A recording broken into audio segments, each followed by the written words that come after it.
आहेत क्षीरसागर महाराज नगरचे. त्यांच्या सत्संगाला गायन सेवा म्हणून मी दर महिन्याला एक भक्तिगीत बसवून टाकते रेकॉर्डिंग.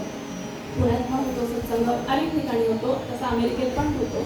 आम्ही मध्ये 10-12 वर्ष अमेरिकेला होतो, तर तिथे मी रेकॉर्डिंग्स पाठवते. तर सर आणि मी कितीही 11th आवरला आले आणि मला हे गाणं बसवायचे तर ते बसवून देतात. म्हणजे कम्प्लीट 100% एफर्ट्स असतात त्यांच्याकडनं. मलाच लाज वाटते कधी की आपण फारच हे करतो.